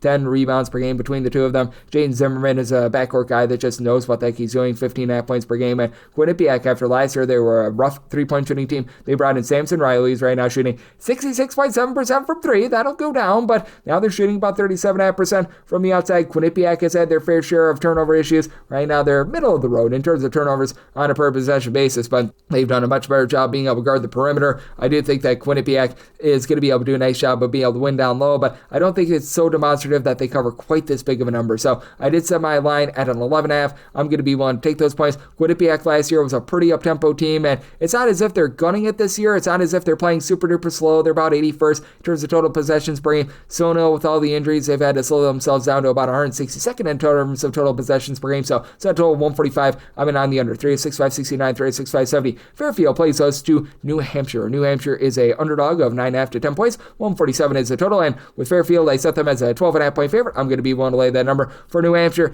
It's just a really rudderless and strange team at this point that feels like it's still trying to find their identity under Coach Nathan Davis. You've been able to have Bella El Shakiri and Jack Graham be able to combine for about 25 points in the backcourt per game, and you've had a team that when Kijan Robinson has been out there on the floor, they've been able to have some nice facilitation. He comes over from Hofstra. He's been able to give you about 4 assists per game and should be good to go in this one. He returned in that game against Brown. He made as many shots as myself in that game against Brown, but he did return in that game against Brown, but it just still doesn't have a ton down low. You bring in John Squire, who is right now giving you about 6 rebounds per game, began his career over at Pepperdine, so comes over from the great state of California, and El Shakiri has been able to give you about 8 rebounds per game as well, but it's also a New Hampshire team that has been really getting it taken to them down low outside the top tier in terms of opponents' 2-point shooting percentage. They really don't generate a lot of turnovers, and they are outside the top tier in terms of both their 2-point and their 3-point shooting percentage. Meanwhile, on the flip side, you've got a Fairfield team that they leave something to be desired with regards to their overall shooting percentage, but they're very efficient in terms of just taking care of the ball. Top 75 team in terms of fewest turnovers on a per possession basis. They've done a nice job as a top 85 team in terms of percentage of the missed shots that result in an offensive rebound, with Brandon Benjamin being that top guy, 11.5 points, 9 rebounds per game, and then Deuce Turner down for what? The Deuce has been loose coming over from San Diego, 13 points. He's shooting 40% for 3. Braden Sparks, he's back from season ago. He's giving you 15 points per game, and then you just need to get a little bit more out of Cam Esteves. He comes over from Rhode Island, where he was a solid scorer for them, only about 5 points per game. That's been a bit of a disappointment, but I do think that the overall size and the way that Fairfield does a great job in terms of taking care of the ball, going to be able to win out in this spot. It is a New Hampshire team that is really looking to be able to find a little bit more in terms of just a set identity, because they've had some years where they've went super duper fast. They've had years where they've gone super slow. They're back to super slow at about 97th in the country in terms of total possessions per game. You've got a Fairfield team that's certainly not looking at a super duper push tempo, but mid-tempo team, 141st in terms of total possessions per game. So did set a total here of a 148.5. I do like this total over, and I'm going to be willing to lay with Fairfield. 3-6-5-71, 3-6-5-72, Stetson and Robert Morris who battle. Robert Morris is a home team, and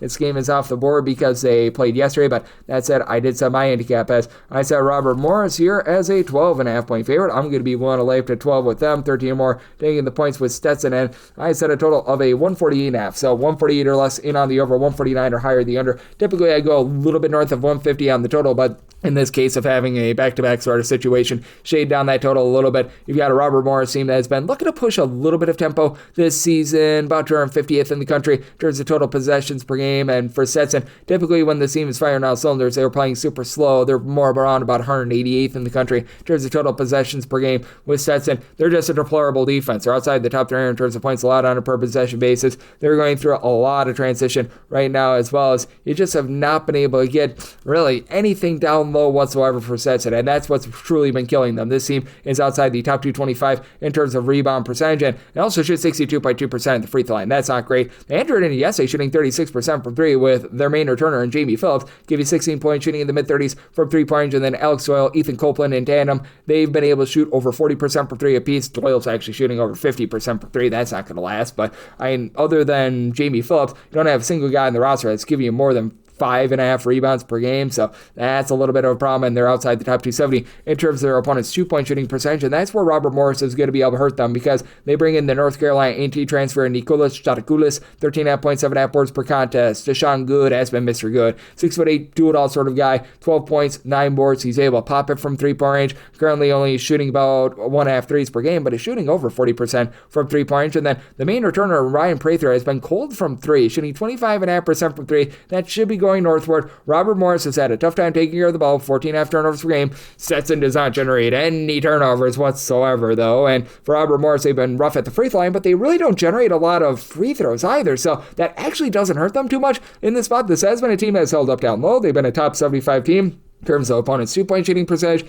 being themselves on the top 150 in terms of turnovers forced on a per possession basis. So that Robert Morris is a 12.5 point favorite, 1 to live to 12 with them, 13 or more taking the points with Stetson, 148 or less and on the over, 149 or higher the under, 306.573, 306.574. Yale is on the road facing off against Vermont. Vermont is a 6.5 point home underdog, 154.5 is the total. I set my total at a 145. I'm in on the under. Maybe I'm just a schmuck, but I just believe that Vermont is going to get back to their defensive ways here. It's a Vermont team that's right now 230th in the country in terms of total possessions per game, but if you look at their last 3 games, they are one of the slowest teams in all of college basketball, and the only reason why they're 230th right now is because they played that double overtime game against Brown. So if you look at them in terms of possessions per 40 minutes, they're still outside the top 275 in all of college basketball. Now Yale, top 25 team in terms of points scored on a per possession basis. You've got Nick Townsend and Isaac Salazar, who are very versatile pieces. Both are between 6'6", 6'7". Townsend, 19.5 points, shooting 55% for 3. We'll see that go downward a little bit. 7.5 rebounds, 5 assists per game. And then Salazar has been able to give you about 4.5 boards, 3 assists to go with his 13.5 points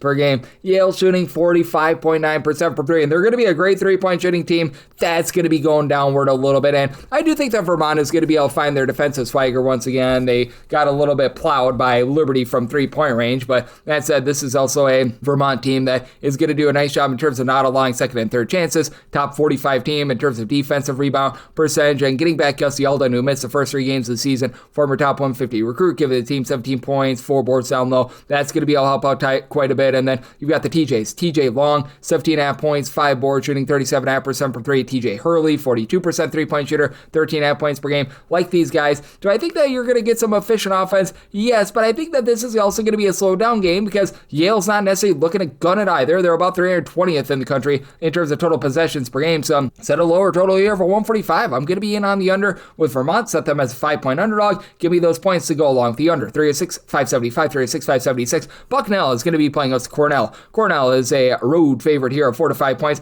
Right now, the total is strangely off the board. I can tell you that I set my total at a 151.5, so 151 or less in on the over, 152 or higher the under. As for Cornell, they haven't been quite as efficient on offense this year as they have been in the past, but they're still pretty rock solid with that regard. They're playing a Bucknell team that is not necessarily going to move it, but at the same time, they're not the slowest team in the world, about 270th in the country in terms of total possessions per game. For Cornell, they've been having a little bit less balance because they've been number 6 in the country in terms of total possessions per game. They do lose 3 out of their top 5 guys from a season ago, but one of the main holders from a season ago in Cooper Norad has just been taking things over. How about 22.5 points, 5 boards, shooting about 40% from 3, and then Adam Sang-Hinton has really become a nice number 2 guy. He's giving you about 3 assists, shooting 43% from 3, 14.5 points per game. The other main holdover from the season ago is Jake Feigen, who's been able to give you 14 points, but he's only played in 2 games thus far this season. He's been a little bit banged up. Now with Cornell, they're a little bit better on the glass than they have been in past seasons. They bring in the Valparaiso 6'7" big man and Casper Sepp. He's giving you 6.6 rebounds per game after last year. He actually had more rebounds than points when he was over at Valparaiso. You've got DJ Nix, who's been an ancillary piece for the team the last few seasons, and he's been able to give you about 8 points per game. Really what the 3-point shooting does for Cornell, because they are attempting the second most threes per game of any team in all of college basketball, but it sets them up for really good shots from 2-point range, as last year they were a top 5 team in terms of their 2-point shooting percentage. You're back in the top 50 this season. It's a Cornell team that's always going to be lackadaisical with their defense. They're back outside the top 275 in terms of points allowed on a per possession basis, but I do think that Bucknell is going to do a pretty solid job in terms of holding in there. I do like the fact that Bucknell has been able to limit a lot of second and third chances on the glass, so they themselves outside the top 3 in terms of their own offensive rebound percentage. You've got Amon Doris, who's been able to give you about 14.5 points, comes over from Germany, 4.5 rebounds at 6'10". He's actually been shooting about 32% from 3-point range. Brandon McCreech, he's been able to shoot 37.5% for 3, 7.5 points per game. It's a Bucknell team that has really had a tough time taking care of the ball outside the top 290 in terms of turnovers on a per possession basis. They should see some positivity with the fact that they're allowing teams to shoot 38% from 3-point range, but it's also a Bucknell team that has been able to get some good production out of Archuleta Spendone, who's been able to give you about 10 points, 2 steals, 4.5 rebounds per game. Bucknell also a top 225 team in terms of turnovers forced on a per possession basis. 151 or less, and on the over 152 or higher the under. And for Cornell, made them a 5.5 point road favorite, so going to be willing to lay up to 5 with them. 36-577, 36-578. Lafayette is going to be playing on some Monmouth. This game is off the board because both of these teams played yesterday, but I've got my handicap as I've got Monmouth here as a 2.5 point favorite. I'm going to be willing to lay up to 2 with them, 3 or more. Take the points with Lafayette. Set a total of 144.5, so 144 or less, and on the over 145 or higher the under. Now, Monmouth is outside the top 3 with regards to their 2-point shooting percentage, but you do bring back a lot of versatile pieces from a season ago. Like Jack Collins has been in the program for quite a while. He's able to give you like 10 points, 5 boards, 3+ assists per game. You've had Justin Ray be able to give you 13 points per game, and this Lafayette team has been very poor with their low post defense. They lose Justin Vanderbond, their true 7-footer from a season ago, so they've been outside the top 3 in terms of opponents' 2-point shooting percentage. They've been outside the top 290 with regards to defensive rebound percentage, and it's a Lafayette team that's turning the ball over 13 times per game on offense. You've got 2 main guys in Andrew Phillips and Caleb Williams. They're combined for 34 points per game, and they're both shooting 40+% from 3, not getting a lot of help from their friends. So as you've had Ryan Pettit, Mark Butler be in the system for quite a while, they haven't necessarily been able to give you a ton. And on the flip side, for Monmouth, it is a team that does have some nice low post pieces that I think are going to be able to do a nice job holding up down low. Doc Mortar has only been able to give you about 2.5 rebounds per game, but he's a shot blocking machine with 2+ blocks per game. Cornelius Robinson Jr. is just a mixer and shaker, 6 points, 4 boards. He's right now made like 3 out of the 5 threes that he's attempted this year, but that's not going to be long lasting. But like the versatility of Jason Rivera Torres, saw some meaningful minutes over at Vanderbilt 2 seasons ago, 12.5 points, 8.5 boards, a steal and a half, a block and a half per contest. And for this Monmouth team, they've been having a tough time taking care of the ball. They're turning the ball over about 13.5 times per game. They're allowing a lot of offensive rebounds, but Lafayette's not necessarily generating a lot of offensive rebounds. So good old situation of something's got to give. Lafayette has been a team that's been just outside the top 2 in terms of total possessions per game. For this Monmouth team, they're right around about 178th in terms of total possessions per game. So made a total to where 144 less in on the over, 145 or higher the under.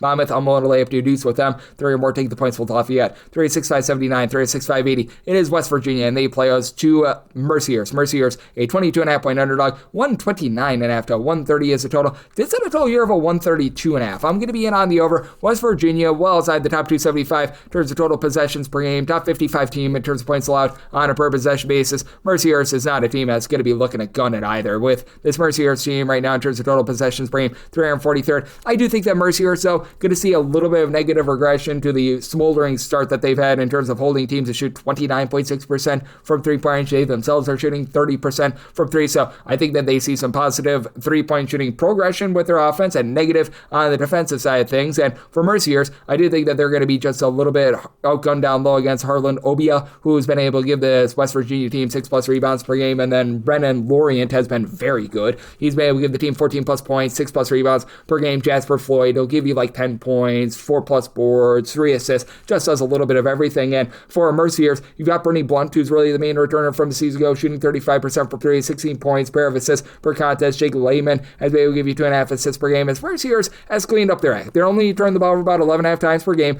Now, the 64% free throw shooting, that's a little bit less than savory, but on the West Virginia side of things, I do think that you're going to be able to get quite a bit of production moving forward. Trayson Eaglestaff, who's been a little bit of disappointment this year. He's only been able to supply the team with 7 points per game, and you've had Chance Moore be able to just not be able to get out there on the floor, so that should allow for some more opportunities, as Hunter Huff has been able to give you 15+ points per game. But with Eaglestaff, seems like he's been heating up a little bit more. You had that 20-point game against Xavier. Perhaps that's going to be able to get him going after he was an 18+ point per game guy over at North Dakota 8 seasons ago. And then DJ Turn It Up Thomas has been a nice 6-man, 8 points per contest. Now, he's only shooting about 23% from 3. As a whole, West Virginia shooting 34% from the outside. They've been allowing teams to shoot 37% from 3. I think that there's a little bit of positivity due there about West Virginia for being slow. They're very efficient, only turn the ball over about 10 times per contest, so do think that you get just enough efficiency here for the over. I did set my total 132.5, and with Mercier, set them as a 20.5 point underdog, so here at the 22.5, 23.5, I'm going to be willing to take those points. 306.581, 306.582. Fordham and Colgate do better from Place Bell. This is a neutral court game, and this is off the board, and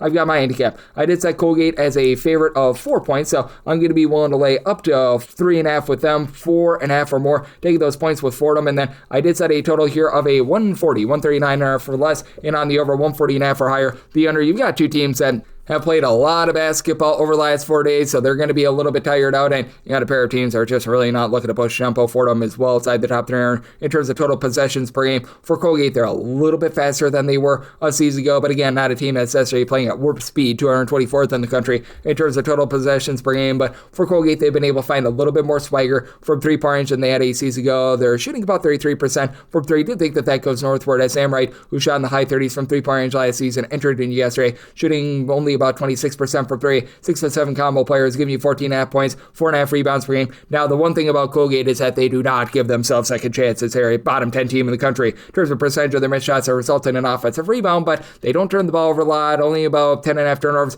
per game. Jalen Cox has become a nice do-it-all guy, 17 points, 5.5 boards, 5 assists, and that's so critical to this team. You go back to the likes of Nelly Cummings, Jordan Burns, even Braden Smith. I mean, they always have one of those guys, and he's really been that guy, but for Colgate as well, they're a team that is aligned quite a bit down low outside the top 175 in terms of opponents' 2-point shooting percentage, and they're giving up all sorts of second and third chances. Like, this is a team as well outside the top 3 in terms of defensive rebound percentage. So Fordham, a team that's been a top 35 team in terms of defensive rebound percentage, they should be able to really dominate this game. They're just a top 40 team in terms of rebound percentage as a whole, and for Fordham, you've been able to have Riquez Schulte be able to give you about 9 boards, 11.5 points per game. I like the pickup of Marcus Green from Hawaii. He's really been one of the few guys that's been able to bomb it from 3, as he's been able to shoot 40% from 3, 7.5 points per contest. DeJure Reeves dealt with a little bit of injury to begin the season, but he's up to 17 points. He's right now shooting 39% from 3-point. You've also had in and out of the lineup Zarik Nutter as well, a nice do-it-all guy that was a double-figure scorer over at Georgia State a season ago. I have to think that he's still going to be out of the fold, as he's been missing throughout this entire event, but still, even with them out, you've still got Christian Henry, who's able to give you 8.5 points. He's been doling out 5 assists per game. For a Fordham team that, though they're very slow, they're only turning the ball over about 11 times per game. They're doing a nice job as a top 55 team in terms of opponents' field goal shooting percentage, but I do think that backcourt play for Colgate is really starting to gel, and Fordham dealing with that injury to Zarik Nutter, I do think that that's going to be hurting them a little bit, and Lewis Lesman, who comes over from Harvard, just 5 points, 4 rebounds per game, expected a little bit more out of him. So with Colgate, I'm willing to lay up to 3.5 with them, 4.5 for more, taking the points with Fordham, 139.5 or less, in on the over, 140.5 or higher, the under, 306.583, 306.584. Coastal Carolina is going to be playing us to Alabama A&M. A&M is a 6.5 to a 7-point underdog. Still on this game between 138 to a 139.5, and with Coastal, I made them a 6-point favorite, so here at 6.5 plus, I'm going to be willing to take the points with Alabama A&M. It is a team that's in quite a bit of transition, as they went to the Grambling system with Dante Jackson coming in as the new coach, and he brought with him quite a few guys. James Graham has been able to give the team about 8.5 points per contest. Their main guard in Kadavian Dozier, he's a lone guy right now, giving the team double figures with 13.5 points per game. He comes over as well. James Flippin is a guy that comes over as a 6'10" big man as well in Grambling, year in and year out. A team that was outside the top 3 in terms of total possessions per game. Now, Grambling's having a really tough time down low with their defense. They're outside the top 340 in terms of opponents' 2-point shooting percentage. They're outside the top 320 with regards to their offensive rebound percentage as well. They're just not giving themselves second and third chances, but I do like what Karan Davis has been able to bring to the table. He comes over from Louisiana, where he was an 8.5 point per game scorer in a very small sample size last season. He's been able to supply the team with 7 points, a steal, about 6 rebounds per game, so he's been able to do a little bit of this and that, and Coastal Carolina has been really slowing themselves down over the last few years, ever since they hired on Justin Gray, who was over at Western Carolina. Now, last season, this team was just really, really slow. They were well outside the top 3 in terms of total possessions per game. They split themselves up to being more mid-tempo, about 135th in terms of total possessions per game. Coastal Carolina, one of the worst teams of the country in terms of generating turnovers, though, so you're going to get clean possessions. They do a nice job in terms of cleaning up the glass, top 75 team in terms of defensive rebound percentage, as they do bring back one of their main guards from the season ago, Rashid Jones, who's been able to give you 14 points per game, and the Joshua Beadle, who was was actually very rock solid over at Boston College a season ago. He gives you 16 points per game. Both are shooting 40+% from 3-point range. You've been able to have a rebound by committee sort of system with this team, as right now you've got 6 different guys who've been able to give you at least 4.4 rebounds per game, with AJ Dantzler, who comes over from Lemoyne, being that top rebounder, doing it all. A steal, 3.5 assists, 6 rebounds, 13.5 points per game. Shoots in the mid-30s from 3-point range, but in a nip-and-tuck situation, Coastal Carolina shooting 65.3% at the free throw line. That is very much going to be negatively affecting them. This has been a top 75 team in terms of opponents' overall field goal shooting percentage. I think that there might be a little bit of positivity there, and Alabama A&M has been giving it up a little bit more, so I did set a total here of a 142. I'm going to be willing to take a shot on the over, and at anything above 6, won't take those points with Alabama A&M. 306-585, 306-586. You've got Prairie View on the road against North Texas. North Texas is a favorite of 14.5 to 15 points. 137 to 138.5 is a total. Just set a total here of a 143.5. I'm going to be in on the over. Prairie View is a team that really gambles for turnovers. They've been in the top 10 in terms of turnovers forced on a per possession basis. 5 out of the last 7 years. Are always in the top 50 with that regard, but they are going to look to move it, as this is a Prairie View team that's right now 42nd in the country in terms of total possessions per game. North Texas, they're on their 3rd different coaching regime that is back outside the top 300 in terms of total turnover possessions per game. 329th in terms of total possessions per game. It doesn't matter who they hire on. They could hire on Greg Peterson, and they would be outside the top 300 in terms of total possessions per game. But that's it for North Texas. You do have some pretty efficient shooters here. Will McClendon, he spent some time over at UCLA and also San Jose State. 13 points, 4 boards, and I always love saying San Jose State, even though it's supposed to be San Jose State. But I mean, that said, he's been dealing with a little bit of an injury. He's probably going to be out of the fold in this game, but even without him, you should be able to get some good production out of David Terrell. Has been a mid-33 point shooter, 10.5 points, 4.5 assists per game. And Jashawn Stevenson, he comes on over from Cleveland State along with Dylan Arnett, along with the new coach in Daniel Robinson. And if you looked at what Robinson did at Cleveland State, it seems we're always bad on the defensive glass. They're always outside the top 300 in terms of defensive rebound percentage. They typically do a nice job in terms of hauling in their second and third chances themselves. Don't know if those are quite going to be there for Prairie View. Prairie View is notoriously a bottom 20 team in terms of rebound percentage, and this year they're more in the bottom 75. They've been a little bit better this year because they bring back Marcel Bryant from a season ago. He's giving you 3.5 boards, 9 points per game, and Corey Wells has been pretty solid for the team. 13.5 points, 5.5 boards, comes on over from Utah Valley, and Utah Valley always does a good job on the glass, playing a little bit of a rough and tumble system, so that helps them out quite a bit. And you've got explosive scoring with Terrion Joseph. 2 years ago over at Southern, he was averaging 20 points per game. He's back to averaging 20 points per game for Prairie View, and now it's a Prairie View team that's only shooting about 30% from 3, so leaving something to be desired there. Prairie View is back inside the top 50 in terms of turnovers forced on a per possession basis, and I do think that they're going to be able to get things cranked up tempo a little bit more, but I do think that North Texas could be able to break that pressure. They've got a lot of nice positionless basketball. You've had a freshman in EJ Horton be able to step up recently with all the injuries that we've been seeing in the backcourt, and I do think that for North Texas, they do find a way to be able to get the job done here, as I did set my line at a 15.5. At a 15 or less,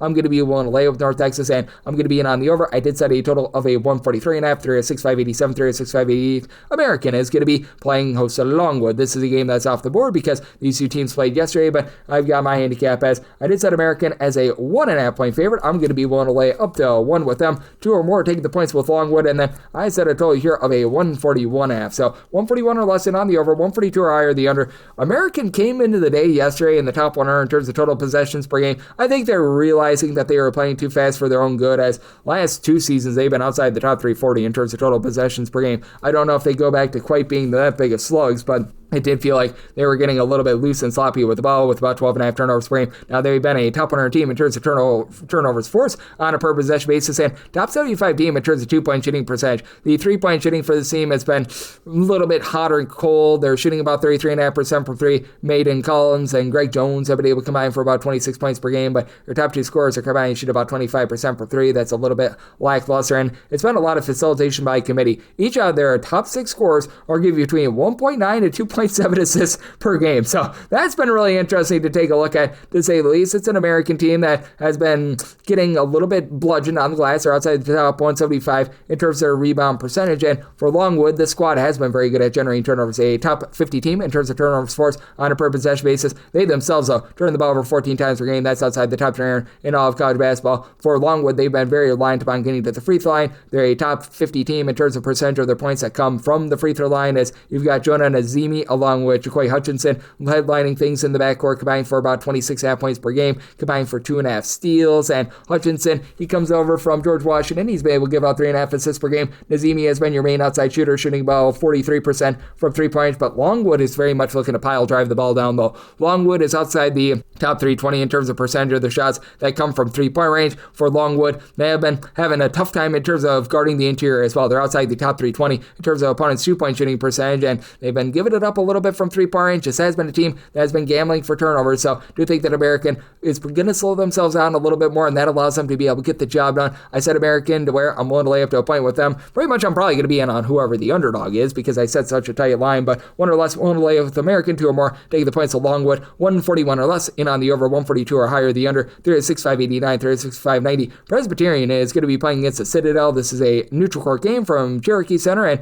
Presbyterian is a 6.5 point favorite. It's on this game between 136.5 to a 137, and Operation Fade, the Citadel is back on like Donkey Kong. I set my line at 9.5. I'm going to be willing to lay with Presbyterian, and for Presbyterian, they are one of the slowest teams in all of college basketball. They're a bottom 5 team in terms of total possessions per game. Citadel's outside the top 250 in terms of total possessions per game, but man, the Citadel's really not doing anything right. They're outside the top 275 in terms of both points scored and points allowed on a per possession basis. This is a squad that has actually taken good care of the ball. The Citadel is only turning the ball over about like 10.5 times per game, so that's one thing that they do have going for them, but even though they're having clean possessions, it's not leading to points. You've got Christian Moore and Braxton Williams who have been able to combine for 22 points per game, and Moore has been able to give you more. He's shooting 42% from 3-point range, but this team does not do a great job on the boards, as right now they are not grabbing a lot of second and third chances. They're allowing teams to shoot over 57% from 2-point range. That's outside the top 325 in all of college basketball, and even though they really don't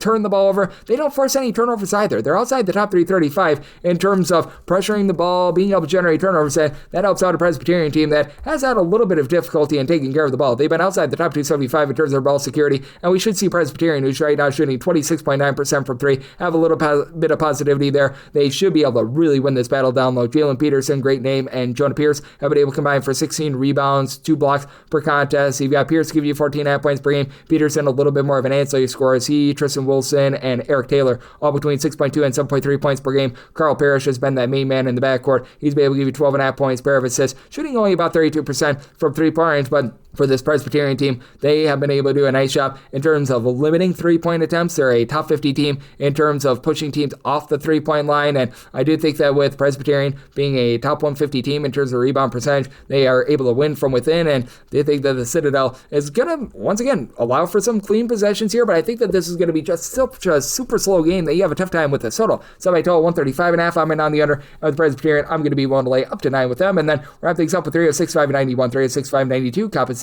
on the road against Loyola, Maryland. Loyola is an 11.5 point favorite. So on this game, it is 139.5, and I am going to be willing to lay with Loyola, Maryland. I did set them as a favorite of 18.5 points. I just am not about this compensate team. They're outside the top 300 in terms of points allowed on a per possession basis. Compensate has been looking to push a little bit more tempo this year. They're about 193rd in the country in terms of total possessions per game. You've got this Loyola, Maryland team who's typically relatively controlled. They're about 225th in the country in terms of total possessions per game, but this State team, out of 364 Division I teams last year, they were 363rd in terms of points scored on a per possession basis. A little bit of improvement, but they're about 355th right now, and they just don't have a go-to scorer. They don't really have that one guy that's able to take ownership of the offense right now. DeMonterey Hall has been able to give you 10.5 points, 6 rebounds per game. You've had Hassan Perkins give you a little bit of facilitation with 3 assists per game. He comes on over from Maryland Eastern Shore, but he's only been able to supply about 5 points per game. This team really has no 3-point shooting to speak of, as they're shooting 28.5% from 3-point range, or outside the top 250 in terms of opponents' 2-point shooting percentage, or outside the top 275 in terms of rebound percentage.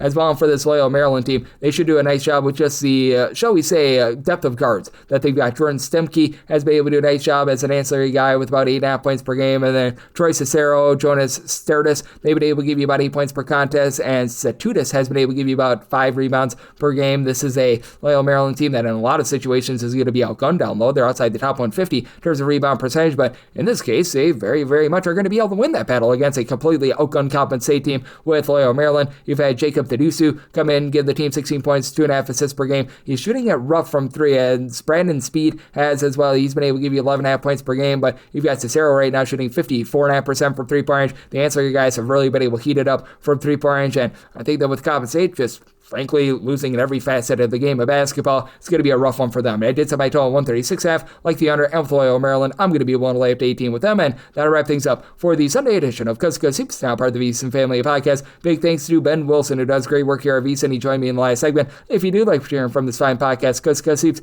you're able to subscribe wherever your podcasts, Apple Podcasts, Google Play, Spotify, Stitcher, and TuneIn. If you have a question, comment, segment idea, what have you for this podcast, you have one of two ways we all fire those in. First one is my Twitter / X timeline at gunit_81. Keep in mind, Sam, name does not matter, so per usual, please do send these into the timeline. Other ways, find an Apple Podcast review. If you rate this podcast 5 stars, it is very much appreciated. From there, you're able to fire in whatever you'd like to hear on this podcast via the 5-star review. I'm with you guys every single day, give you guys picks and analysis on every single game, every single day, so I'll be back with you once again tomorrow. Thank you. Pacifico is a Mexican lager brewed to be discovered. It's like fresh tracks on a powder day. Like that uncharted trail a stone's throw away. Like the perfect wave on a sunny day. Pacifico. Find your own way. 21 plus. Drink responsibly. Imported by Crown Imports, Chicago, Illinois. 'Tis the season of gifting and halls to deck, and the Who's and Who Newville were in love with new tech. Where can we find Sonos and Samsung and Nintendo, they shouted. Would they find it in one place? This they questioned and doubted. When suddenly a Who yelled, Walmart's the place to start! And each Who added headphones, TVs, and games to their carts. With Walmart, their shopping was done in a flurry. They cried out, "Who knew?" and ordered their gifts in a hurry. Shop the latest tech gifts in the Walmart app. Welcome to Walgreens. Looking for a holiday gift? Sort of. My cousin Freddie showed up to surprise us. Oh, sounds like a real nice surprise. Exactly. So now I have to get him a gift, but I haven't gotten my bonus yet. So if we can make it something really nice, but also not break the bank, that'd be perfect. How about a Keurig for 50% off? Bingo. Savings all season. The holiday road is long. We're with you all the way. Walgreens. Offer valid November 26th through December 27th. Exclusions apply.